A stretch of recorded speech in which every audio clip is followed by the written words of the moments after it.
que ela ganhou, que ela está empolgadíssima. Eu já estou dando aula, esqueci novamente de gravar. Tá. Ainda bem que você falou, viu? Obrigado. Vou dar uma repassada bem rapidinho para o pessoal que ainda que vai pegar a aula só lá no vídeo. Já tem 2 que me mandaram mensagem aqui no PV falando isso. Pessoal, é o seguinte, nós vamos trabalhar então o plano de negócio, e a primeira parte do plano de negócio, ele é o resumo executivo. No resumo executivo, ele não é introdução, preste atenção, ele não é introdução, ele é um resumo mesmo. Resumo de quê? De todo o seu trabalho. Resumo de quê? Dos principais pontos do plano de negócio, dos dados dos empreendedores, qual é a experiência profissional dos empreendedores que estão com os nomes aqui, e quais as atribuições eles desenvolverão dentro desse projeto, dentro desse plano, ou dentro da empresa. Quais são os dados do empreendimento, qual é a missão da empresa, quais são os setores de atividade, qual é a forma jurídica que essa empresa sua vai se enquadrar, qual é o enquadramento tributário a qual ela vai estar pertinente a ele, qual é o capital social e quanto que você vai precisar de grana e qual é a sua fonte de recursos para colocar o seu empreendimento em funcionamento. Beleza? Agora, voltando à velocidade normal, cada um dos tópicos que a gente vai ver, vocês vão perceber esse aqui, ó, o Fique de Olho. No Fique de Olho, geralmente, são dicas importantes que esclarecem o que é o ponto anterior que a gente trabalhou, que a gente viu.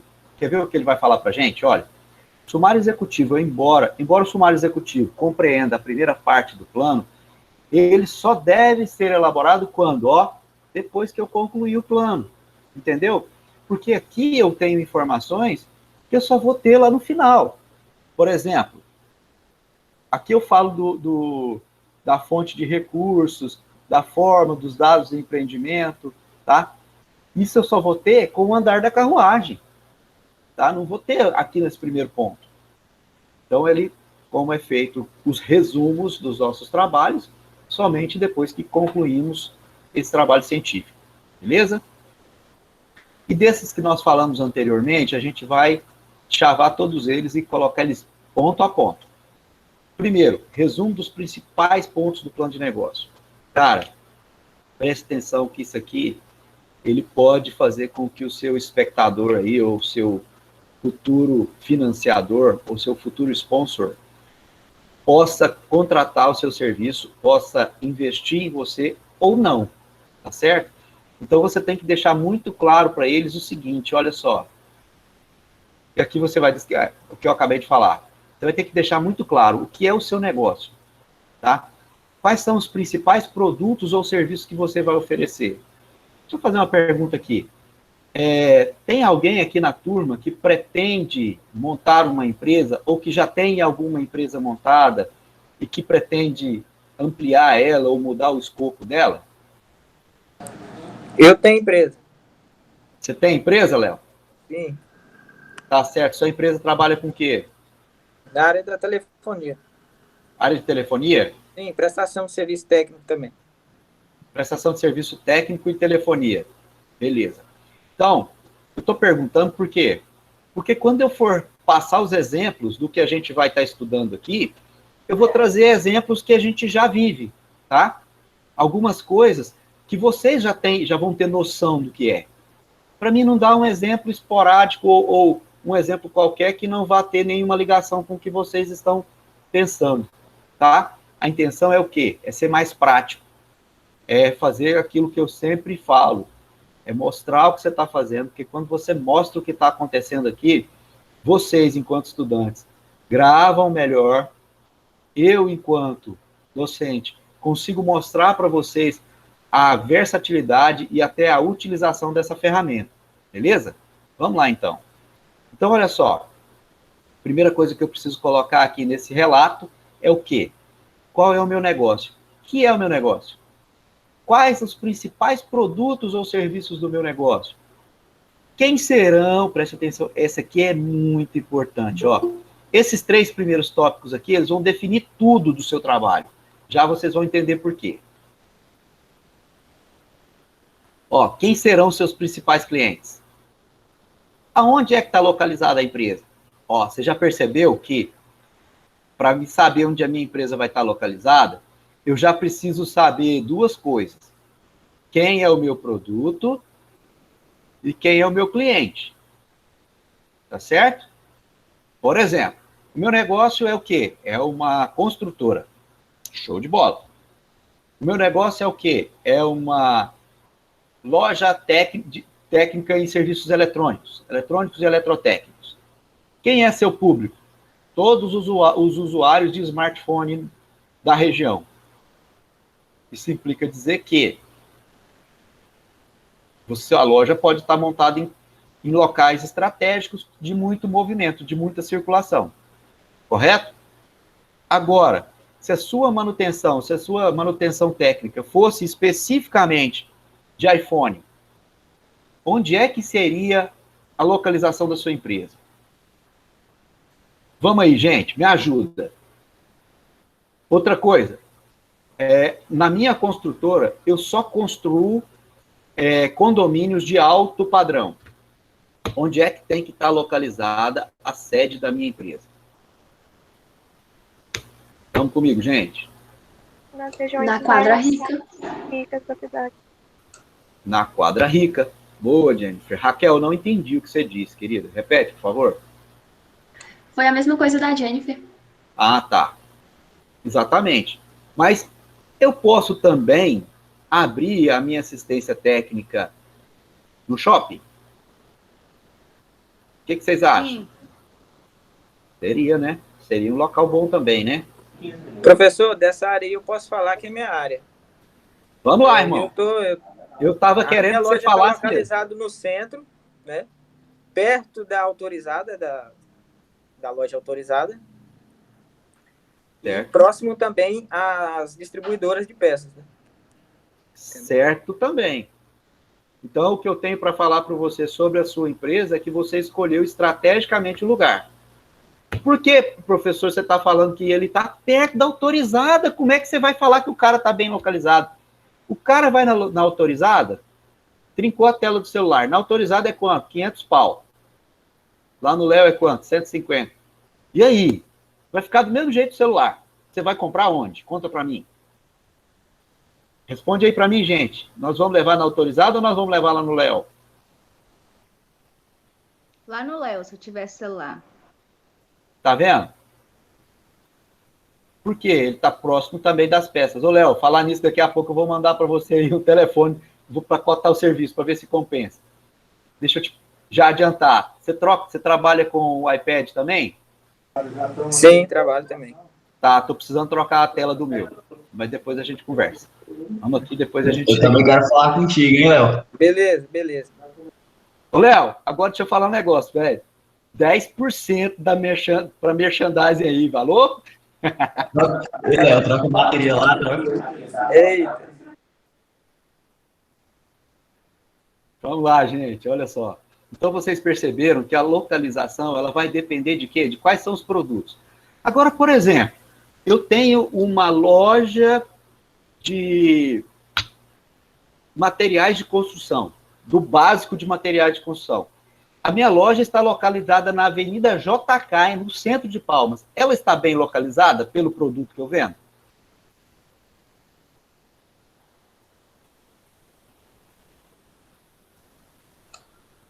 Eu acho que sim, porque é onde está crescendo mais, é no centro de Palmas, prédios, construções, obras.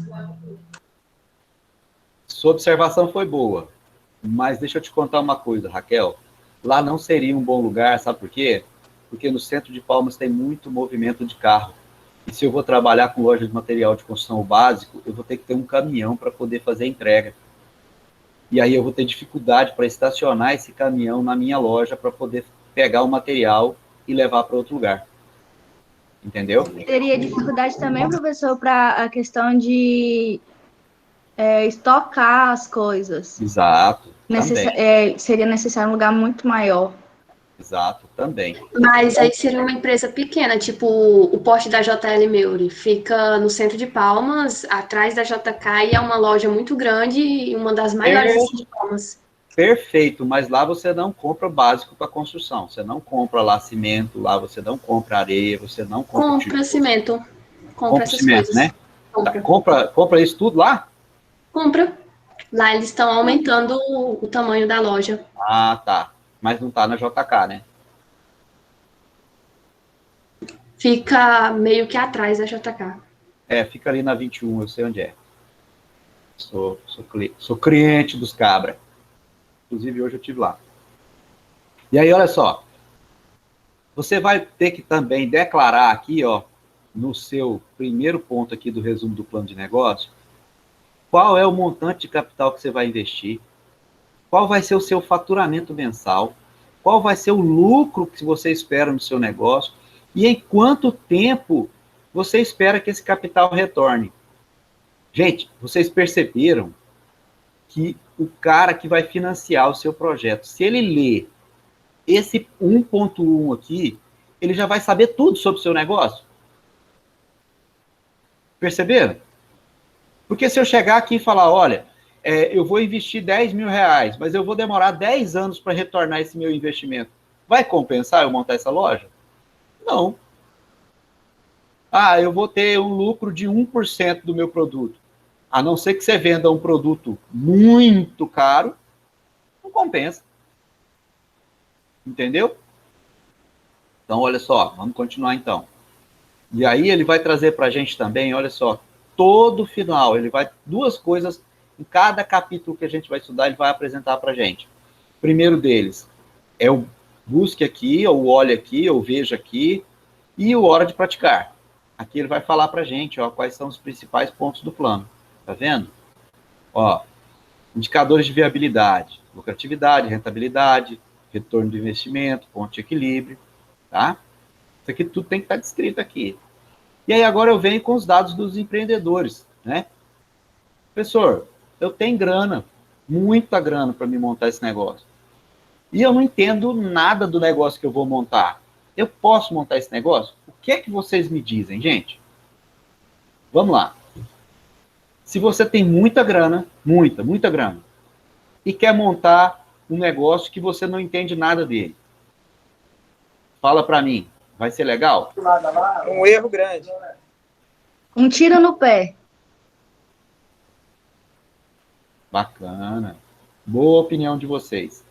Só que, se esse cara for inteligente, ele vai contratar as pessoas certas para fazer o trabalho técnico e ele vai fazer a parte de gestão administrativa só do negócio. Entenderam?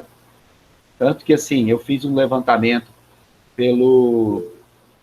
Pode falar, Perla. Eu acho que isso não dá certo, professor. Perla, Eu conheço alguém, uma pessoa muito próxima minha, trabalha numa oficina, e o dono, tipo, não sabe nada. Certo. Nada. E ele pode até contratar gente que sabe, mas cliente que vai atrás, querer procurar, e aí ele não sabe de nada, o cliente vai querer passar as pernas nele. Olha só, deixa eu te explicar uma coisa. O que esse cara tem que fazer? Esse cara, ele tem que contratar um gerente, que é quem vai falar por ele. Esse gerente tem que saber do que ele está falando. Porque aí, quando chegar esse cliente espertinho, o gerente que sabe das coisas, vai falar pro cara, não. Entendeu, Perla?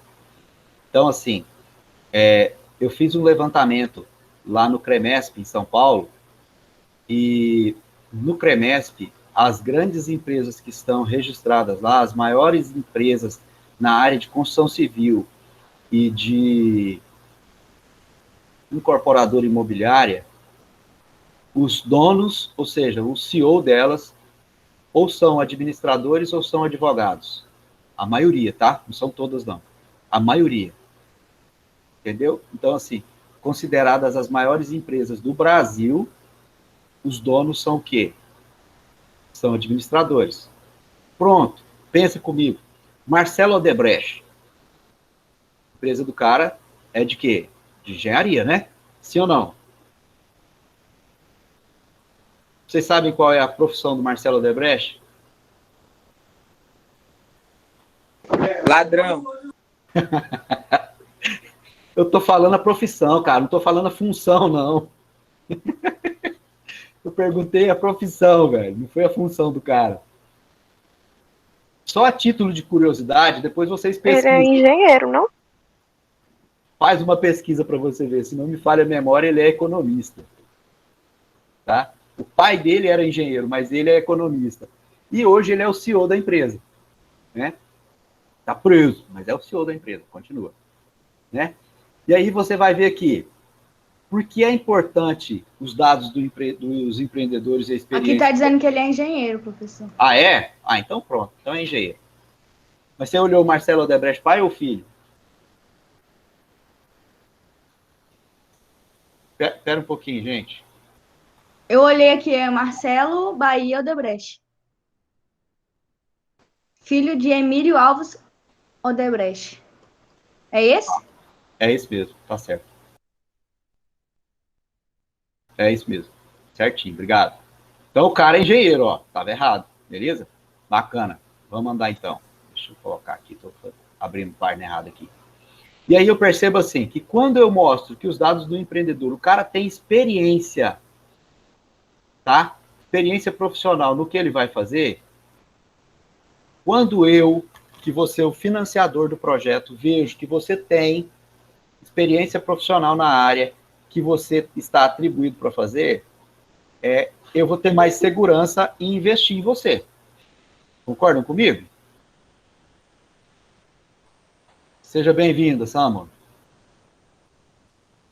Certo? Então aí o que eu faço? Olha só, eu venho aqui para o Fique de Olho. Esse aqui, ele é extremamente importante vocês perceberem. Preste atenção. Para prevenir-se contra a escolha equivocada de sócios, você precisa analisar o quê? Se os objetivos dos sócios são os mesmos, tendo em vista o grau de ambição de cada um e a dimensão que desejam para o negócio. Vou dar um exemplo claro. Eu tenho uma empresa com mais 2 sócios, certo? O meu pensamento é fazer com que a empresa tenha abrangência nacional. Mais um dos sócios quer que a empresa tenha abrangência local. E o outro quer que a empresa tenha abrangência estadual. Vai funcionar? Não, vai ter problema, né? Então, os 3 têm que ter a mesma visão. Aí você vai também fazer o quê? Dividir as tarefas antes de montar a empresa. E definir o campo de atuação e horário de trabalho para eles. Para evitar aquela coisa assim, você está trabalhando mais que eu vou parar com isso. Entendeu? Para evitar esse tipo de coisa. Definir com antecedência o valor da retirada de cada um dos sócios, o Prolabore. Existe uma máxima que diz o seguinte, que você não pode retirar dinheiro da empresa antes de 2 anos da empresa. Vocês já ouviram falar isso? Sim. Né? Tá. Tem muita gente que leva essa máxima mas tão ao pé da letra, que ele se restringe a não tirar Prolabore da empresa. Né? O Prolabore, ou seja, o dinheiro, o seu salário, o salário do proprietário, ele tem que ser retirado também. Por quê? E ele tem que contar dentro da sua folha de salários da sua empresa. Tá certo? E quando se fala que não se pode tirar dinheiro da empresa com menos de 2 anos, é porque durante esses 2 anos a empresa ela precisa estar se reinvestindo sempre. Tá? Então todo lucro que ela tiver, ela vai reinvestir. Reinvestir. Aí ela chegou num patamar saudável, que não precisa investir por enquanto, e ela tem um lucro bem satisfatório. Aí sim, você pode fazer uma retirada grande. Beleza? Para quê? Para fazer um outro investimento, ou particular, ou para a empresa. Tá? E aí a gente vai ver daqui a pouco sobre o enquadramento tributário e jurídico das empresas, principalmente o jurídico. Você vai ver que algumas empresas, você como pessoa física, responde pela empresa com o seu patrimônio próprio. Tá? E aí ele vai definir com antecedência aqui o valor do Prolabore, estabelecer o grau de autonomia de cada um até o ponto dos envolvidos, né? Ou se pode sozinho tomar decisões. Aí você vai decidir isso lá. Determinar se os familiares vão poder ser contratados e quanto por parte de cada sócio. Sempre escolha funcionários e parceiros em conjunto. Tá? Define o que vai acontecer com a sociedade quando um dos sócios falecer. Escrever todos os pontos que possam gerar atrito no futuro. Tá? E tem que ter uma espécie de contrato assinado entre eles. Você tem que também ter bem claro, E o que vai contribuir para a permanência de uma sociedade é uma coisa muito, mas muito simples. É o que funciona em todos os relacionamentos, que é o quê? O diálogo com clareza, tá? Conflito é inevitável. Temos alguém casado aí? Noivo? Namorado há muito tempo? Eu namoro há uns 4 anos. Eu namoro 6 anos. Jesus amado, coitada dessas meninas para vocês dois, hein? Então deixa eu perguntar uma coisa para vocês, vocês vão saber me falar direitinho. De vez em quando não tem uns arranca-rabo? Direto. Não, De vez em quando é forte, acho que de vez em sempre. olha aí. Perla, contigo também funciona assim ou menos? É menos, professor, umas 2 vezes na semana. Isso é menos. Os meninos estão dizendo que é toda hora, aqui em casa é menos. Olha aí que beleza. Eu vou falar um negócio para vocês. Aqui em casa é bem menos que isso, tá, gente? Mas, então assim, em todo relacionamento interpessoal, em certos momentos, haverão atrito. Vai haver atrito, sem dúvida. Mas aí você tem que fazer o quê? Ter um diálogo transparente e claro para você mostrar que aquilo ou foi um mal entendido, ou você fez pensando em tal coisa, para que vocês possam chegar no denominador comum. Perfeito? Então, quando você faz isso, é sucesso. Sucesso total. Beleza? Ó, você tem que verificar também se o seu futuro sócio, ele tem restrições cadastrais ou pendências junto aos órgãos como, principalmente esses 3 aqui, ó.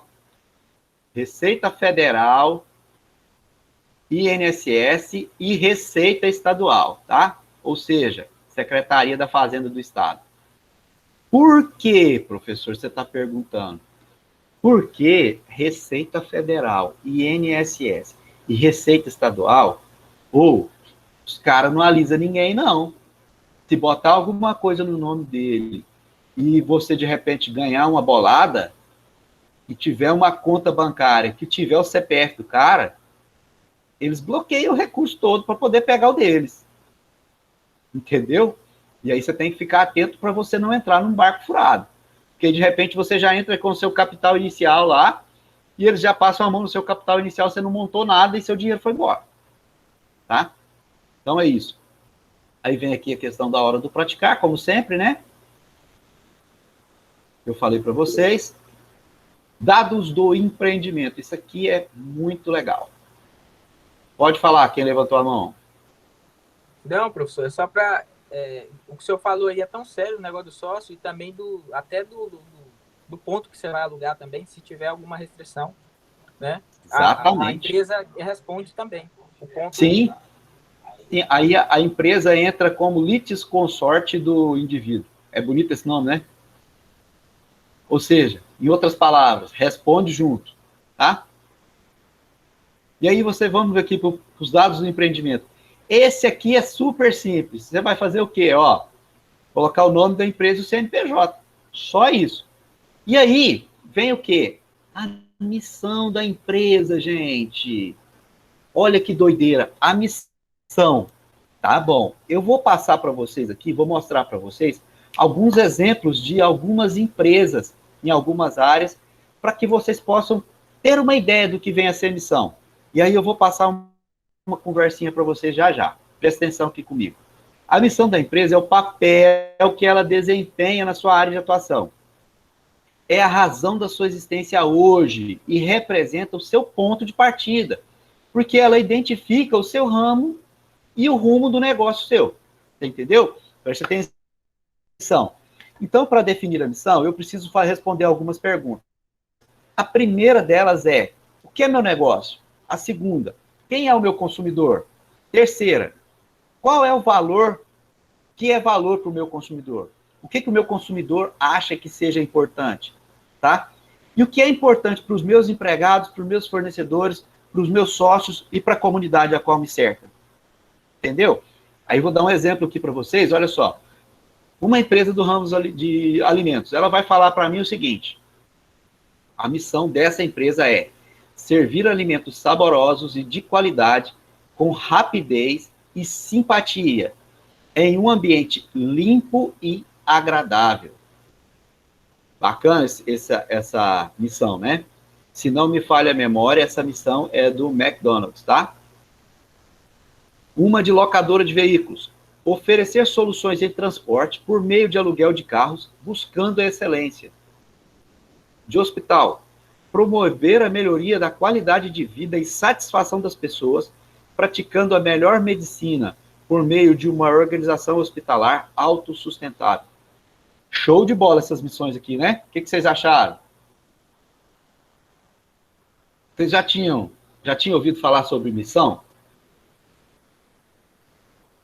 Sim ou não? Eu via Já. como objetivo. Bacana. Eu quero que vocês façam um favor para mim, então. Perla, missão é exatamente isso que eu acabei de mostrar aqui para vocês. Eu vou deixar aqui na tela do computador exatamente isso aqui, ó. Tá? Ó, quais são esses modelos de... Eu vou diminuir a tela para ver se eu consigo deixar mais esse e o de cima. Ah, não dá não. Mas aqui já é o suficiente, tá? Eu vou deixar aqui, isso aqui em aberto, aqui na minha tela. Vou ali na minha cozinha buscar água, 2 minutos. Nesses 2 minutos, eu quero que vocês façam o seguinte: qual é a sua missão enquanto pessoa? Entendeu? Qual é a sua missão enquanto pessoa? Eu quero que vocês, por favor, encaminhem no meu WhatsApp privado, tá? Por que no privado, professor? Porque talvez alguém vai ficar envergonhado de mandar no grupo. Então vamos mandar no privado. Fechou? E aí, assim que finalizar a aula, eu já faço a leitura de todos e já dou o retorno. Se está dentro do caminho, o que tem que melhorar, ou tá ok. Beleza? É já. Só um minutinho.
Pessoal, voltei. Conseguiram fazer alguma coisa? Se sim, bom. Se não, sim, ótimo. Depois eu vou fazer uma leitura e aí eu dou um feedback para vocês, tá bom? Gente, olha só. Por que é que eu pedi para que vocês fizessem isso? Porque quando eu falo e que eu olho para mim e vejo o que eu preciso ver em mim, eu tenho mais motivação para fazer as coisas. Ou para pensar, pô, mas eu preciso mudar nisso. E buscar mudar. Buscar essa mudança, tá? Então, assim, é um exercício que é muito interessante que a gente faça ele de tempos em tempos. Para me ver como é que eu estou naquele tempo. Como é que está a minha vida naquele tempo. Entendeu, pessoal? A intenção não é outra, não. A intenção é essa. É fazer com que vocês abram os olhos de vocês para vocês mesmos. Bacana? Bacana. Depois que eu passei para a missão, então, eu vou vir aqui no meu setor de atividade. Legal? E no meu setor de atividade aqui, eu vou perguntar para mim, qual vai ser o meu ramo? Pecuária, indústria, comércio, prestação de serviço. Pergunta para vocês. Eu posso ter mais de um ramo de atividade numa única empresa?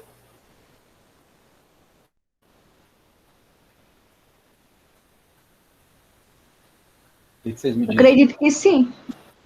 Podemos sim, Carla. Quer ver? Hoje, o Léo ainda está aí ainda? Tá. Então, assim, hoje o Léo é um prestador de serviço, correto? Então, a empresa dele é o quê? De prestação de serviço. Mas amanhã, o Léo pega e começa a vender celular lá também.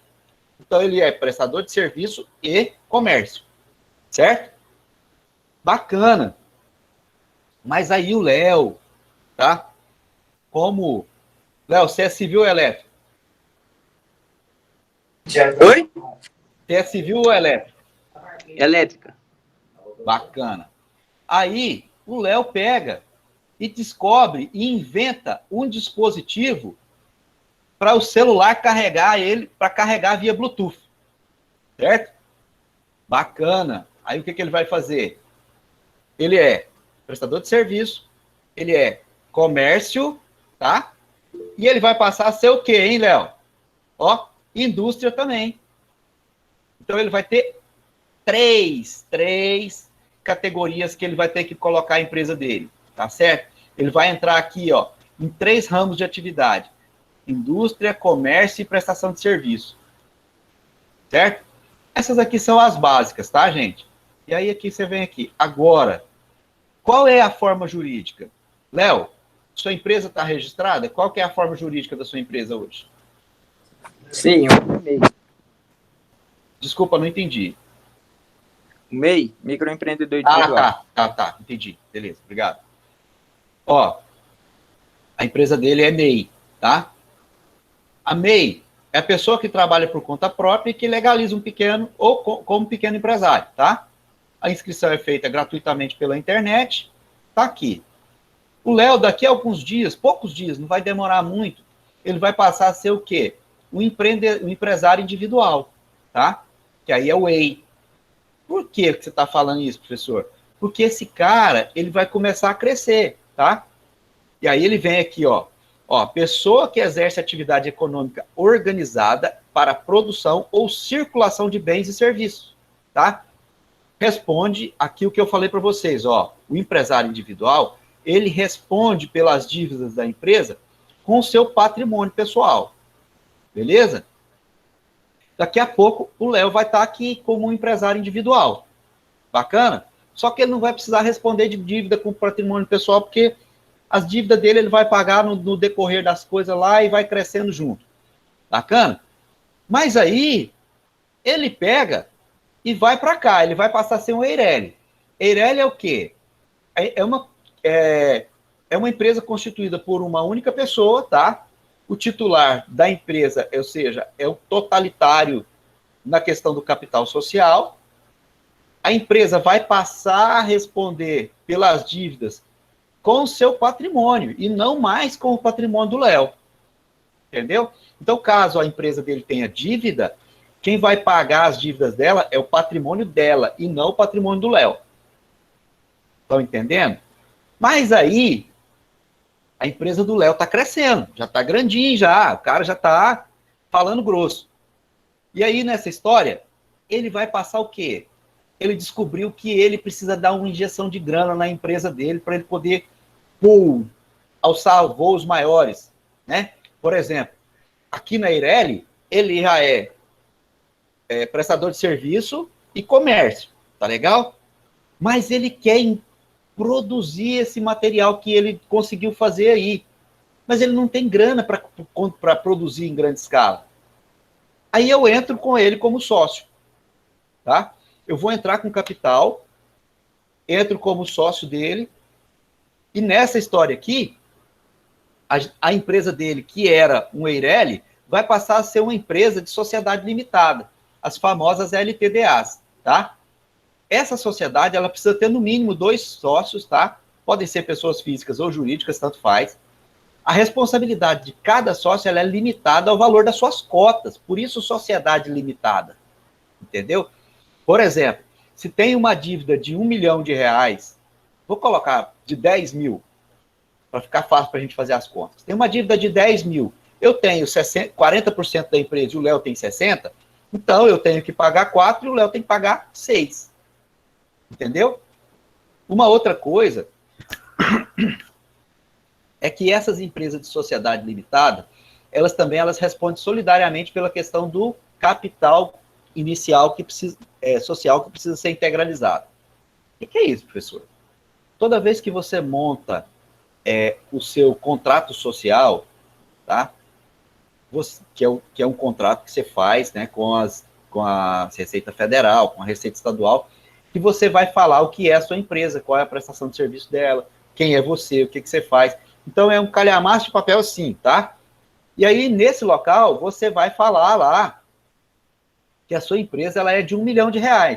Só que você vai dar a entrada nela, para começar ela, com R$500 mil. E os outros 500 mil, você vai dar a entrada com tantos anos na frente. Venceu aqueles tantos anos, você tem que fazer o quê? Integralizar o capital. Pegar aqueles outros 500 que você falou que ia colocar aí, colocar lá. Beleza? Mas assim, de todas essas que nós vimos, você vai perguntar qual delas é a melhor, professor? Não sei. Vai depender do seu ramo de trabalho, vai depender de qual é o valor que você vai tá recebendo, tá? E aí, a partir daí, você vai andar. A melhor forma para você saber mesmo é você trabalhar com o seu contador, tá? Esse contador vai falar para você assim, Léo, agora está na hora da gente sair do Eireli e passar para a sociedade limitada. Por quê?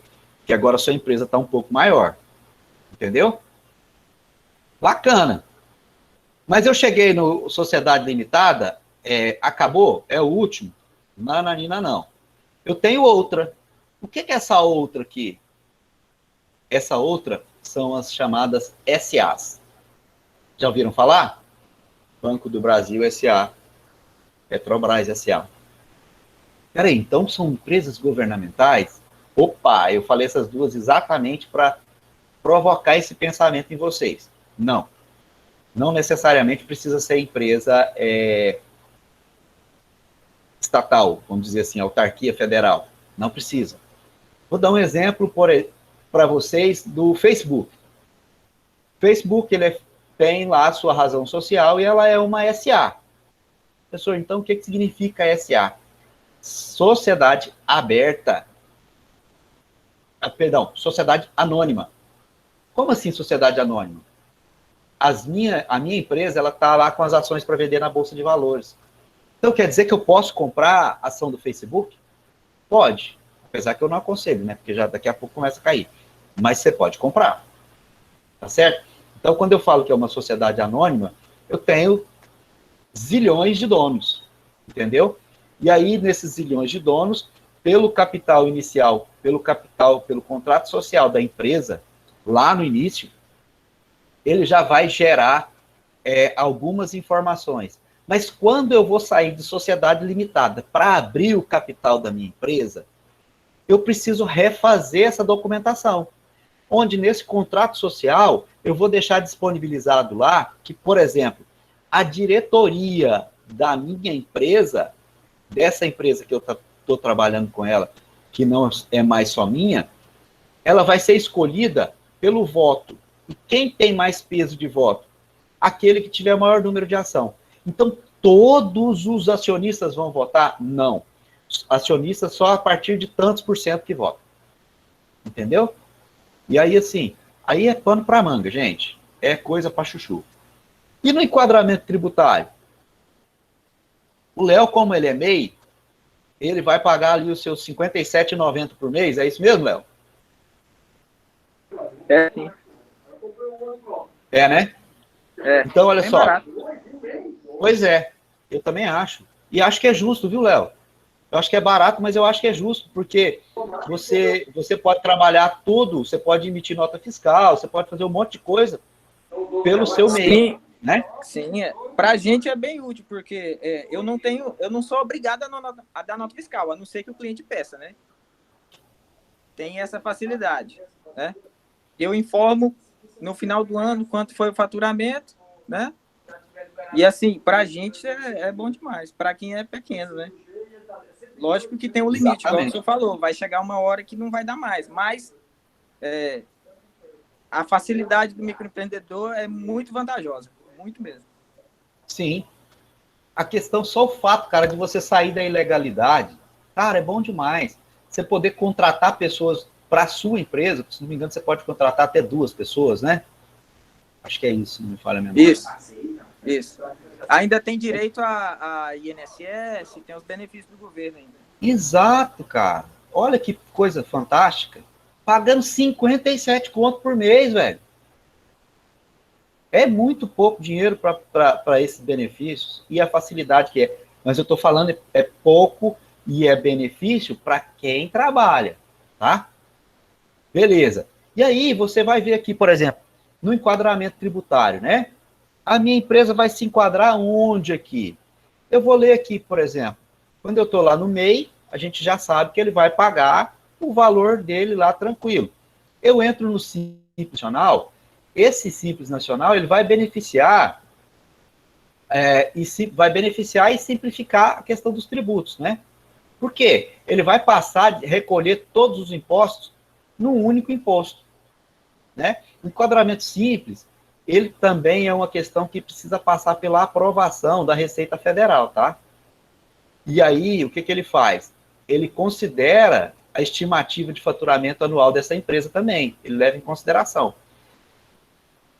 Por quê? Porque a lei também ela prevê benefícios relacionados à questão da desburocratização, questão do acesso ao mercado, ao crédito, à justiça, né? E também é um estímulo à inovação e à exportação, tá? Aí você vai ver que a lei enquadra como microempresa a pessoa jurídica de receita bruta igual ou inferior até R$360 mil por ano, tá? Então você pegou ali uma receita bruta de 360 mil por ano, no máximo, você é uma microempresa.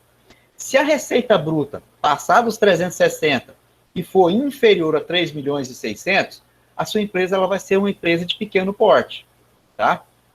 E aí, acima de 3 milhões e 600 já é uma empresa normal, beleza? E para as empresas, olha só, você vai ver que existem alguns tributos aí que você vai precisar fazer. Para o ME, ou seja, para a microempresa, e para o EPP, o Simples Nacional, ele vai abranger quais os tributos e as contribuições.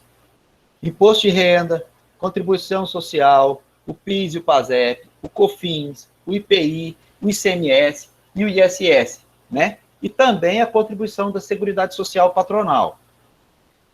Já a lei que criou o microempreendedor individual, que é a pessoa que trabalha por conta própria, né? Que a gente acabou de falar aqui, com uma receita bruta anual de até 60 mil reais, tá? O MEI pode ter um empregado que pode não ser o sócio, né? E nem o titular da empresa.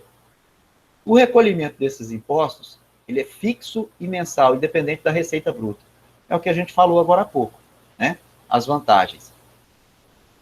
E aí eu vou ver, ó, as empresas que não são optantes pelo Simples, elas serão obrigadas e sujeitas ao recolhimento dos seguintes impostos: imposto de renda da pessoa jurídica, contribuição do PIS de integração base social, contribuição financeira de seguridade social, contribuição social sobre o lucro líquido, imposto sobre produtos industrializados, IPI, ICMS, que é o sobre circulação de mercado, tá? E o ISS, que é sobre serviços, de prestação de serviços. Esse, ele é municipal, tá? Então, quando você percebe essa questão aqui, ó, esses impostos, quem vai pagar esses impostos são os que não são optantes pelo Simples. Os optantes pelo Simples, a gente já viu que ele vai entrar naquela caixa lá, beleza? Bacana. Professor, então, o que é o capital social? Afinal de contas, meu Deus, a gente está falando disso, aí ele vai falar para mim que o capital social, ele é representado por todos os recursos, tá? Que foi colocado na empresa pelos proprietários quando ele montou o negócio. E aí ele vai citar dinheiro, vai citar equipamento, ferramenta, material, o que mais? O ponto. E tudo isso ele está ali dentro do quê? Do capital inicial, capital social, perdão. Mas aí, assim, professor, mas e aí? Como é que eu vou saber qual é o meu capital social, então, cara? Eu não sei como é que eu vou fazer isso. Você lembra que eu falei para vocês que essa parte do resumo executivo é a última coisa que você vai fazer? Pois é. A gente vai estudar dentro do plano financeiro como é que você vai calcular o seu capital inicial para sua empresa. Entendeu? A gente vai ver isso. Pode ficar tranquilo aí, na boa. Vocês vão saber como é que faz isso, vão fazer com o pé nas costas, tá? E aí, olha só, quando você decide e define qual é o capital social, tá? Você precisa fazer o quê? Você vai precisar fazer a separação do recurso, tá? Dos valores da participação em percentual de cada um dos sócios. Beleza? E a fonte de recurso? De onde é que vai vir meu dinheiro, gente, pelo amor de Deus? Pois é, você sabe aquele tio seu, aquele velhão que mora lá na Europa, que você nunca viu? Você é o único parente dele, que ele está lá, que morreu semana passada e mandou para você um testamento gordinho de euro? Pois é, sua fonte de recurso pode ser esse dinheiro, tá? Ou também, você pode procurar uma agência bancária ou uma financeira. Ou você pode entrar com o dinheirinho que você economizou e guardou embaixo do colchão e colocou no cofrinho por muito tempo. Beleza? Então, olha só. É importante eu descrever de onde é que vem essa fonte de recurso. Por que é importante fazer isso, professor? Porque quando eu coloco que o meu recurso veio de fonte própria, a pessoa que está lendo o meu plano de negócio e que geralmente é uma pessoa que vai fazer investimento na empresa, vai perceber que você leva a sério a empresa. Entendeu? E isso é um fator que parece ser brincadeira, mas é extremamente importante, tá? E aí, o que eu tenho para falar para vocês é que acabou. Beleza? Esse é o material que a gente tinha preparado para vocês para hoje. Tá? E eu espero que não tenha ficado dúvida, e se tiver ficado, vocês podem ficar à vontade para perguntar alguma coisa. Ficou alguma coisa que vocês precisam saber a mais? Ou que não ficou claro para vocês? Professor, Vai, Raquel. o MEI todo ano tem que declarar imposto de renda ou só se quiser? Léo, explica para nós aí, por favor. Cadê? O cara tá aí ou já saiu? Sim, todo ano tem que declarar. Ah, tá. Tem que declarar, sim, todo ano. E se não quiser, mesmo assim tem que declarar? Você pode fazer atrasado depois. Você só não pode ultrapassar do limite. Se você ultrapassa do limite o seu teto lá de faturamento, você já se enquadra no microempresa, no simples já, né? Você já desenquadra do microempreendedor, entendeu? Aí ele vai para o microempreendedor, já é automático. microempresário individual. Que o patrimônio dele passa a responder pelas dívidas da empresa. Entendeu? Aí é automático, que ele falou. Mas relacionado, gente, ao imposto de renda, existe um valor mínimo de percepção para qualquer um de nós, tá? Eu recebo mais do que esse valor mínimo estipulado pela Receita Federal, eu preciso fazer a minha declaração de imposto de renda. Seja eu empresário ou não, tá? Agora, o Léo, ele faz a declaração de imposto de renda dele enquanto microempreendedor individual, porque ele é a mesma pessoa. Quando ele passar a ser aquele microempresário lá, individual, o que ele vai passar a ser? Ele vai ter que fazer, duas declarações. A dele, pessoa física, e a da empresa, como pessoa jurídica. Certo? Gente, mais alguma coisa? Professor, eu queria saber sobre Pode falar, Murilo. da chamada. Cara, eu não sei se eu coloquei um vídeo lá no Moodle de vocês, eu acho que eu coloquei onde eu explico relacionado à frequência, né? A frequência de vocês vai se dar da seguinte forma. Eu vou fazer e vou colocar na nossa plataforma, junto com os vídeos e com o material das aulas, não sei em qual semana, serão em 10 semanas, tá? Eu vou colocar a atividade lá no Moodle. Ah, mas é muita atividade? Não, pouca coisa, tá? E essa vai fazer o quê? Ela vai constituir a nota final de vocês. Perfeito? Tá. Mas, olha só, eu assisti todas as aulas aqui presenciais. E deixei de fazer 2 atividades online. Qual vai ser o meu percentual de falta? 0. Tá? Professor, eu não assisti todas as suas aulas síncronas, essa presencial que eu disse. Porém, eu fiz todas as suas atividades lá na plataforma. Qual vai ser a minha frequência? Vai ser 100%? Não, vai ser 90%. Porque você não pegou algumas aulas aqui. Agora, professor, eu peguei algumas aulas presenciais, mas eu fiz todas as suas atividades. 100% de frequência. Cara, resumindo, se você fizer as suas atividades lá no Moodle e assistir algumas aulas com a gente aqui, tá de boa, tá? A partir da próxima semana, todos os nossos vídeos que eu colocar lá, eu quero ver se eu consigo já colocar eles formatados para questão de interação, para ele passar a ser um vídeo interativo. Mas para que isso, professor? Para mim poder saber se aquele cara que não esteve presente aqui na minha aula, assistiu a minha aula lá na plataforma. Entendeu? Porque, por exemplo, a semana que eu não colocar a atividade e colocar só o vídeo, e a pessoa foi lá e viu o vídeo, e baixou o material, cara, desculpa, eu fui diretor da EAD do Instituto por 12 anos, né?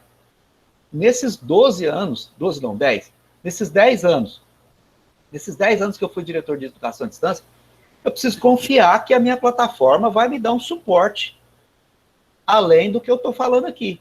Vocês concordam comigo ou não?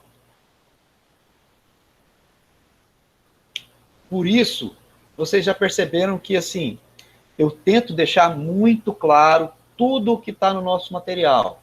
Eu exemplifico 1, 2, 10 vezes, com empresas de formatos diferentes, para que vocês possam internalizar esse conhecimento de uma forma bem adequada. Tá ok?